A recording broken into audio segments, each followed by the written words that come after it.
You think it's dangerous where you work? I mean, do you still work? Is it dangerous? I tell you what, it's very dangerous where healthcare providers work. So this ER doctor was stabbed in the chest. I'll tell you the details in just a second. What's going on? Are medical bills just so high that, well, I know, instead of paying my bill, I'm just going to stab my doctor in the chest? What in the heck? By the way, I'm going to have extra content about this topic and some other stories that just came out, long form on my other channel. Join us on Doc in the Den. So if you put into YouTube at Doc in the Den, it's spelled DOC in the Den. You can join us for more content. I'm going to talk a little bit more about this at length. But to keep it succinct, yes, let's get into it. So this happened in Chicago. If you're living in the Windy City, you may have already gotten wind of this, that not just the doctor, a 56-year-old emergency room doctor. Now, I tell you what, being stabbed in the chest is no joke, right? Your heart's there, your lungs there. To me, that is attempted murder. It's not just assault. And I've said it before, I'm 57 years old. Back when I worked in the hospital, I'm now in the family practice setting, but in the hospital, yeah, a couple times I was slapped and had my hair pulled, but the level of violence that goes on now, I never experienced that.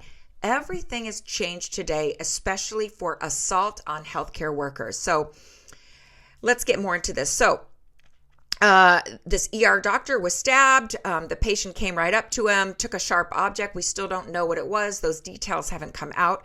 Was basically stabbed in the chest, and he was, the ER doctor, taken to the ER, right, to get treatment.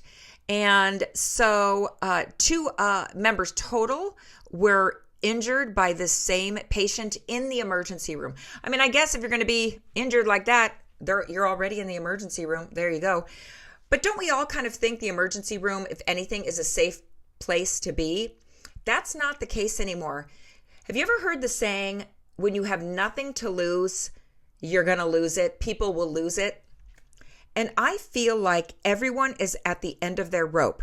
Medical bills being way too high, right? That story that just came out about the CEO, one of the CEOs at United Healthcare shot in the street because the man they caught was putting something out about like there was certain medical coverage that wasn't fulfilled. And so people are taking like violence into their own hands and taking it out on healthcare workers. And that is not where we want to go as a society. And it's really ramping up. So there wasn't much information, but now there's an update. So let me tell you, I got a patient calling. Let me just X out of that really quick. Okay, so let's get an update on this story. So yes, the man injured too. It happened in the afternoon. I'm not going to say the perpetrator's name, but he was 36 years old.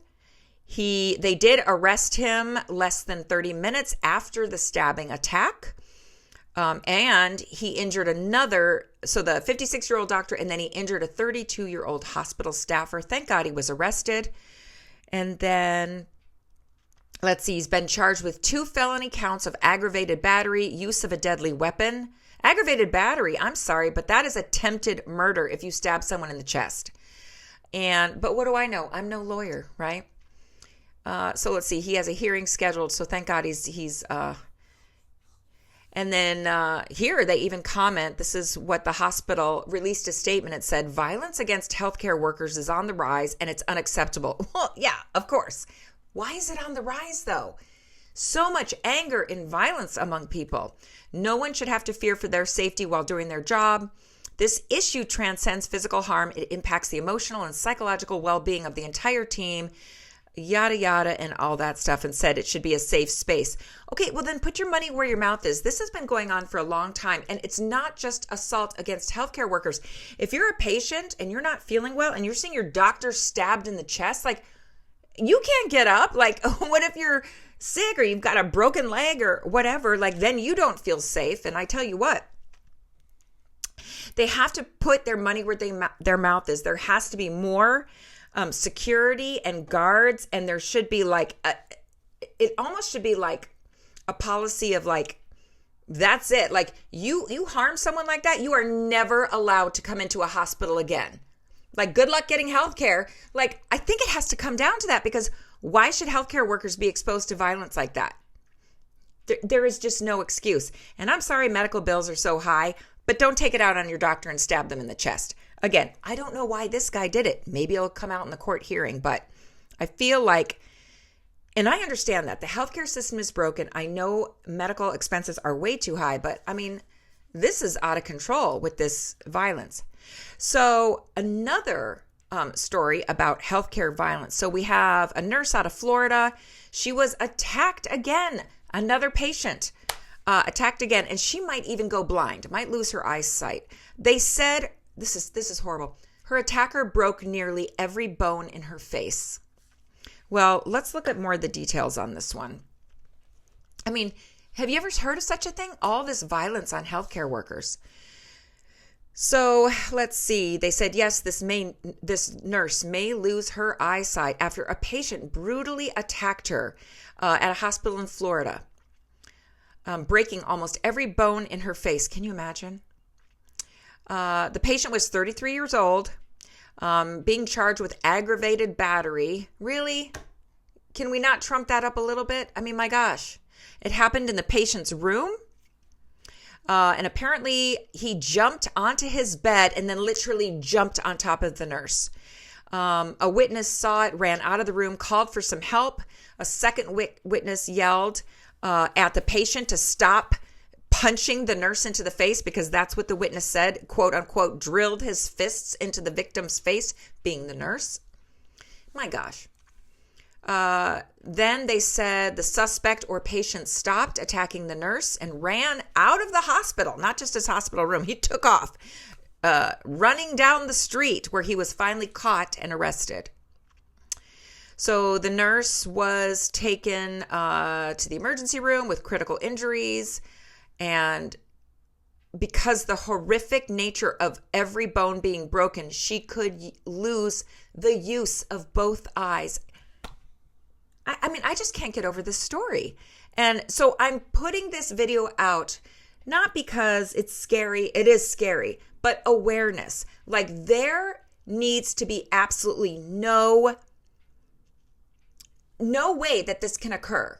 If you have a patient that's been known to have maybe mental illness or a history of violence, there should be a security guard at that door. Nurses shouldn't have to worry about walking into a room. Does the patient have a record? Does he have a history of violence? Mental illness, like, are they on certain kind of drugs? Like, meth can literally destroy your brain and make people act crazy. I don't know what was going on with this patient to be so extremely violent. I know that the use of tranquilizers and pain medicine has really been taken away at hospitals. Maybe we need to sedate patients again. Like, what in the world? I tell you what, I will never work in the hospital again because of all these stories. There's so many incidences of this coming out. In private practice, yeah, the risk is still there, but I feel you get to know your patients a lot more. And there's been a couple times where I have had to tell a patient, I don't think I'm the right doctor for you. You know, I think you might want to find some other care elsewhere and refer them out.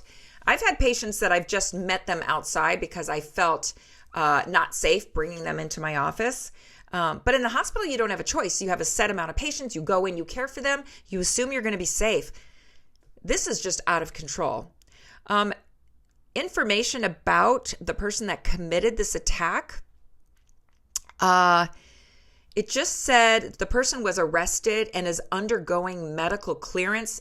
That means, is this person good enough to go to the hospital? To prison, to jail, because they have an infirmary at the jails. Oh, good. So the sheriff's office said he is facing charges of second-degree attempted murder. Absolutely. Aggravated battery, We need to, anytime, I think there should be a law, anytime you attack a healthcare worker, automatic attempted murder. Because it's going to ruin it for all of us, right? Yeah, it's just, what in the world is going on? So I'm going to talk about the details and even more stories that have come out on this on my other channel, Doc in the Den. But I really thought I should bring awareness to these latest things, because there can be no room for this in healthcare, because not only against healthcare workers, but it affects patient care as well. And most of you that watch my channel you're over the age of 40 and 50, we're the ones more likely to go into the hospital. Don't you want it to be a safe setting? Don't you want to feel that the person in the hospital bed next to you is not a deranged, violent patient not getting the right care and has a history of violence? Like, we all should feel safe. And I think if legislation comes out, like there should be no second chances, I think we really need to come down hard on the risk that you take attacking a healthcare worker, just like the risk you take attacking a police officer. It's like, that's a huge deal. It should be the same with healthcare workers, to keep patients safe as well, right? Okay, so comment below on your thoughts on this one. I'd be curious to know. And join us on Doc in the Den. We're going to talk a little bit more about this and then some more little things too. Yeah, thanks for being here, you guys. See you on the next one.